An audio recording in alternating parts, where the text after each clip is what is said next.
સુરતમાં હીરા ઉદ્યોગમાં આવેલી મંદી વચ્ચે હવે નાના કારખાનાના વેપારીઓ દ્વારા ઘંટીઓ વેચવા કાઢવામાં આવી છે.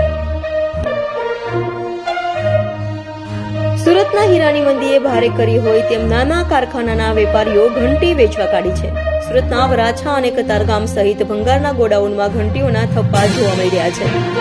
સ્ક્રેપનો વેપાર કરતા વેપારીના ગોડાઉનમાં જૂની ઘંટીના થપ્પા લાગ્યા છે તો મોટા ભાગે જેમના ખાતા ભાડાભર છે તેવા વેપારી ઘંટીઓ વેચી રહ્યા છે. સ્ક્રેપમાં ઘંટીનું લેવેચ કરતા વેપારીઓ પાસે 6 મહિનાથી ઘંટી ખરીદવા જ કોઈ આવતું નથી તો ભંગારના વેપારી પાસે માત્ર હીરા વેપારીઓ ઘંટીઓનું વેચાણ કરવા આવે છે. સ્ક્રેપના વેપારીઓ પાસે જૂની ઘંટીઓનો સ્ટોક વધી ગયો છે તો અંદાજે 3,500થી વધુ હીરા ઘંટીઓ સ્ક્રેપમાં મુકાઈ હોવાનું કહેવાય રહ્યું છે.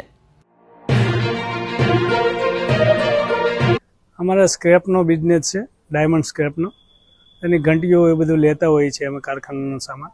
તો હાલ અત્યારે તમારા ત્યાં બહુ બધી ઘંટીઓ જોવા મળી રહી છે, શું છે એનું કારણ? એનું કારણ એક જ છે કે મંદી હીરા ડાયમંડમાં બહુ છે. એમ તો ઘણા સમયથી છે પણ આ દિવાળી પછી પણ માહોલ એવું ને એવું જ રહ્યું છે. હર વખતે આવું હોતું નથી. દિવાળી પછી કારખાનેદારો અહીંથી ઘંટી લેવા આવતા હોય છે અને દિવાળી પછી અમારી પાસે સ્ટોક પતી જતો હોય છે. પણ આ વખતે એવું નથી. આ વખતે ઘંટી બી આવે છે, આવક છે પણ જાવક નથી. કેટલી હદ તક એ ઘંટીઓ આવી છે અને જતી કેમ હતી? એ લોકો એવું કહેતા હોય છે કે અત્યારે પોસાતું નથી કામ કરવું અને કારીગરોને પગાર આપતો પડતો હોય એ માટે જરા રફ વેચાતી ન હોય એ પ્રમાણે છે.